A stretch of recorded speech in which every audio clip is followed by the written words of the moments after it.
Hey guys, welcome back to another video. So today I want to talk about Voldemort and why he killed his father and grandparents and basically how he got away with it. It's another event in Voldemort's early life that I want to take a look at and analyze because there's quite a lot of thought and reason behind it.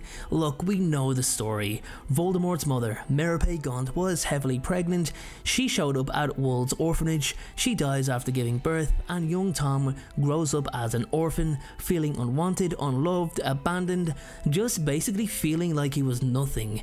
He did not feel like that for very long, as we know. However, he didn't forget. He always questioned why this happened to him, and when he got to Hogwarts, he became determined to discover his true heritage.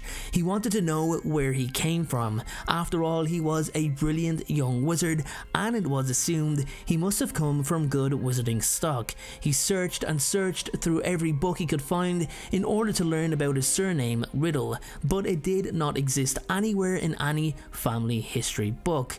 It had to be his father that was the wizard. His mother died and gave up on life, so surely Riddle was a name that was buried deep in the magical archives, but sadly it wasn't to be.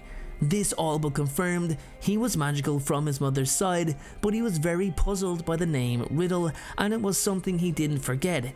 After piecing together the clues that led him to being a descendant from the great Salazar Slytherin himself, Tom began to feel like a lot more of a self-privileged individual. Sure, why wouldn't he feel like that? Why wouldn't he feel such a way? He came from the Gaunt family, the direct descendants from Slytherin, one of the founders of Hogwarts and one of the greatest wizards of his time. At least now Tom has some sense of identity, and with that comes confidence within himself. Now he wants to find the man that left him. He wants to find his father and discover the real truth. It was actually through meeting his uncle Morphin that leads him to Tom Riddle Sr. and his grandparents Thomas and Mary Riddle, who weren't very popular according to a report, something I'll address later in the video. The lightbulb moment in the conversation between Tom and Morphin went as follows. "I thought you was that muggle," whispered Morphin. "You look mighty like that muggle." "What muggle?" said Riddle sharply. "Fat muggle, what my sister took a fancy to. Fat muggle who lives in the big house over the way," said Morphin, and he spat unexpectedly upon the floor between them. "You look right like him, Riddle. But he's older now, isn't he? He's older than you, now I think on it. He come back, see?" Voldemort was gazing at Morphin as though appraising his possibilities. Now he moved a little closer and said, "Riddle came back." "Ah, he left her. Serve her right, marrying filth," said Morphin, spitting on the floor again. "Robbed us mine, before she ran off. Where's the locket, eh? Where's Slytherin's locket?" This gave Tom all the knowledge needed to realize that his direct family lived only across the way. His father, his grandfather and his grandmother. He could finally get the answers he wanted. The issue is we don't know the conversation. We don't know what was said, what happened, nothing. All we know is that he went to that house and killed them all. From my perspective, it's obvious J.K. Rowling leaving that conversation to our imaginations, but it's something she didn't want to address as the book was full enough as it is. That's my guess. He used his uncle's wand to cast a killing curse on his father and grandparents.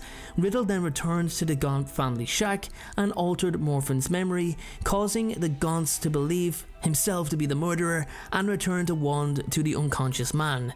So his maternal grandfather was already dead, nothing he could do there. He just altered his uncle's memory and framed him for murder, and he wiped out the Riddle line entirely as he had no plans to ever marry or have children himself. The deaths of the Riddles baffled the town, with the report reading as follows. A team of doctors had examined the bodies and had concluded that none of the Riddles had been poisoned, stabbed, shot, strangled, suffocated or, as far as they could tell, harmed at all. In fact, the report continued in a tone of unmistakable bewilderment, The riddles all appeared to be in perfect health, apart from the fact that they were all dead. The doctors did note, as though determined to find something wrong with the bodies, that each of the riddles had a look of terror upon his or her face. But as the frustrated police said, whoever heard of 3 people being frightened to death? Voldemort actually got away completely with his crimes, despite being underage and having the magical trace placed upon him. So, what happened?